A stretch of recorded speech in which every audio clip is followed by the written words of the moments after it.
Welcome to the Jeff Fitzgerald Football Show, brought to you by 3B Equipment.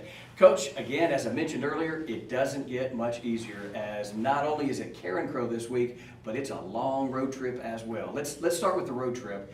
You've been on the road to Richwood, you've been on the road over to ULM, but not one this far. Now, you know, when we scheduled it, put our schedule together a couple of years ago, we added Scotlandville to the schedule. And we felt like that long road trip mid-season really helped us for the playoffs. And just as far as what the kids need to expect. Not that we don't know how to handle ourselves or anything, but just, you know, knowing what to expect. And so we feel like the schedule in Karen Crow, they're a great opponent, going to be very tough, but it's also it's a long road trip, but it's relatively easy, straight down 165, and but it'll give our guys an opportunity of what to expect down the road in the playoffs. All right, well, let's talk about Karen Crow. Game number 1 was canceled because of the hurricane. That was against Sulphur. Game number 2, they beat New Iberia 17-14. Last week, they got beat pretty bad by Acadiana. The Wrecking Rams came in and beat them. So what a 1-1 team is who you're going to play. Talk about last week's game of Karen Crow and Acadiana.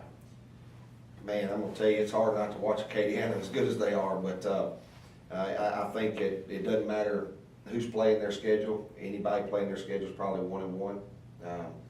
I believe that Acadiana is probably the best 5A team in the state. They're definitely the best 5A team in the state that I've seen on film, and they're loaded and they get after it. And so you really kind of take that film and throw it away, because especially for us offensively, Acadiana's running the veer, and Karen Crow lined up completely different than they did in the first game, and we caught some clips of them that we were able to round up on the internet of them in their scrimmage, and then again them in the spring, and we have some film from them from last year. And so just looking at that, you know, you just take the Acadiana film and throw it out, just because of what they do makes it so difficult, you know, to evaluate. But when we look at New Iberia is very similar to that we are offensively.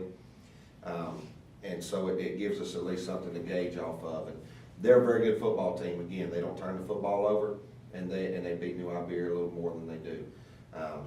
And then defensively, man, they get after it. They got some kids. They really got some kids that can run, and they're super physical. It should be a great matchup. We're a lot alike.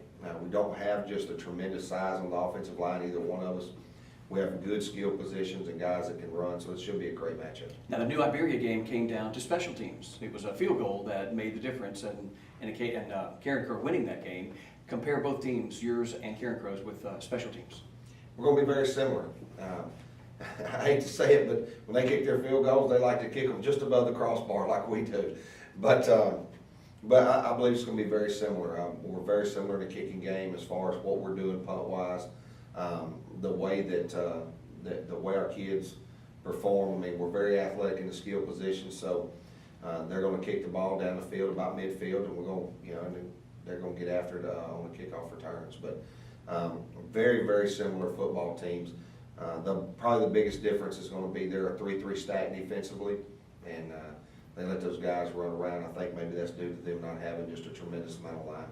Well, for us in the press box or fans that are making the trip, what do we look for offensively out of Karen Crow? I know they've got a junior quarterback. His name is Bro.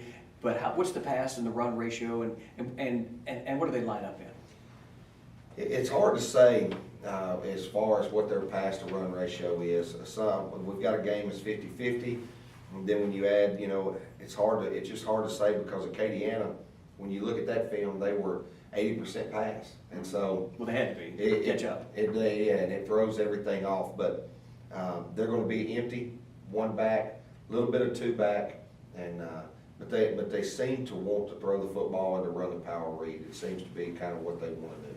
All right, give us a quick example of what your plans are, you know, for this day, for Friday, for how you're going to load them up, what time, where you're going to eat, where you're going to go. Explain that to us. We're going to leave about noon.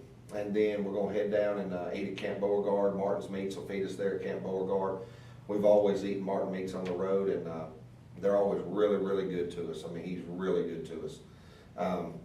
And lay up there at Camp Beauregard, do our walkthrough, do our special teams checks, and then we'll load up and arrive at the stadium just in time for taping down there at the Crow Dome.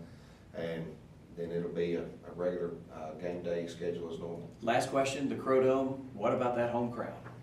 It's going to be exciting. I'm looking forward to seeing it. All I've heard is how loud it is Yeah. and how electric the atmosphere is, and so I know I'm excited. It doesn't matter if it's our crowd, the opponent's crowd. Anytime there's a big crowd, our kids get excited about that. All right, best of luck in tonight's game. Thank you. You've been tuned in to the Jeff Fitzgerald Football Show, brought to you by Chick-fil-A. Hello, I'm Ross Downs of the Downs Law Firm. We're a personal injury law firm that handles cases involving 18-wheeler crashes, automobile wrecks, pedestrian accidents, as well as slip, trip, and fall. We practice in 3 different states, the states of Louisiana, Arkansas, and Mississippi. Our legal team has approximately 50 years of combined legal experience handling these types of cases, and we've had many settlements and verdicts that have exceeded over $1 million on a repeated basis. What separates the Downs Law Firm from other personal injury type law firms is the personal care and attention that we give to each case. We're with our clients every step of the way. We advise them through issues surrounding the liability issues of a wreck or a personal injury. We also help and handle issues involving any medical questions or medical treatment that the client may need, and we try to assist them with making good decisions on what they need to do to try to get better and over their injuries on a timely and quick basis. We would invite you to contact us if you've been involved in any type of personal injury or suffered from an accident. Our legal team is here, we're available, and we'd like to visit with you. Please give us a call if we can be of further assistance. Thank you very much. Welcome to the Jeff Fitzgerald Football Show, brought to you by Slagle McGuffey Remax Realtor. Coach, speaking of Slagle, did he bring a big enough hot air balloon to the game last week? Normally he brings that little 4-foot deal, Yeah, well. and that's about all Slagle can handle, is just that little hot air balloon. But he did. He brought a big hot air balloon, and it just makes for a little bit more excitement in the environment. Especially as that sun was setting and you'd see that fire keeping that air hot in there. I mean, that was pretty impressive in the end zone. It was, and you know, Slagle, that's something they do every year at the Neville-Washita game, and whether it's at Washita, whether it's at Neville, he always does it, and I give him a hard time because about a year ago, we were at Neville, the wind was blowing extremely hard, and man, I'm telling you, he looked like a one-man show over there. It was a circus act for sure. Well, it looked good at your house last week. Let's talk about that game. Neville, they came in, they were 0-2, you were 2-0. People said it's going to be a cakewalk, you know, Washita's got this. Never do records matter when these two schools meet, but it seemed to be a game of 2 different halves. Neville won the first half, you guys won the second half. Well, you know, and we don't give ourselves any chances for sure. I mean, we turned the ball over 4 times in the first half and 1 time in the second half, and that's, you know, something. If you want to have an opportunity to win, you can't turn the football over. You got to protect it, and you know, just sometimes it happens. I know Jabari was fighting for a lot of yardage there at times and trying to, you know, get that extra yards, but yeah. You know, you got to protect the football, and he played extremely hard and had a great second half and went to war. And you know, and that's something we challenged him at halftime with was, man, you got an opportunity here to either lay down or go to war. And our guys came out fighting and fought back. And I know, you know, everybody says stats are for losers, but when you look at the whole scheme of it, we came out and we actually dominated the statistics as a team everywhere except for the scoreboard. And so a lot of that had to do with you know, us being able to put drives together in the second half and then able to make stops.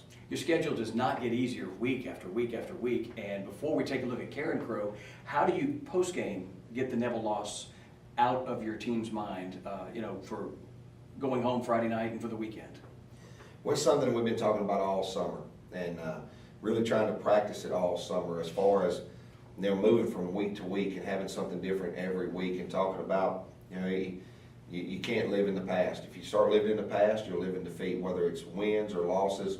You know, you start looking at it and going, oh man, well, we're good, we're 2-0, or, you know, and I believe we had a little bit of that mentality going on, or, oh man, we're 0-2. Well, you can't look at it that way. You've got to continue to move on, move forward, because the road doesn't get any easier. It gets a little bit tougher every week for us. And but I believe that that's something that we worked on a lot in the summertime, and I believe it's going to carry over this season. Before we go over the freaks of the week, I wanted to talk about Angelo Collins. 6 solo tackles, he had 2 kicks blocked, he had 2 passes blocked, and he recovered a fumble. That guy He did. played. He played hard. He played hard. And I'm very proud of the way he played in the second half especially.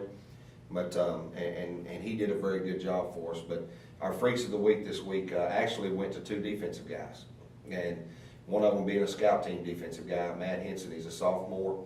Gave our offense just fits all week on scout team and trying to prepare them for that defensive end that they were going to be facing. And Shadarius Ellis is a guy that I'm talking absolutely no glory in the game. He took a double team from a 6'6", 290-pound guy and a 6'5", 310. And so he took that double team all night long and never backed down from it. Continued to fight and battle to the end. So those 2 guys are our Freaks of the Week. Well, you've come a whole week. Karen Crow is tonight. We'll talk more about that on the other side. This is the Jeff Fitzgerald Football Show brought to you by Planet Fitness.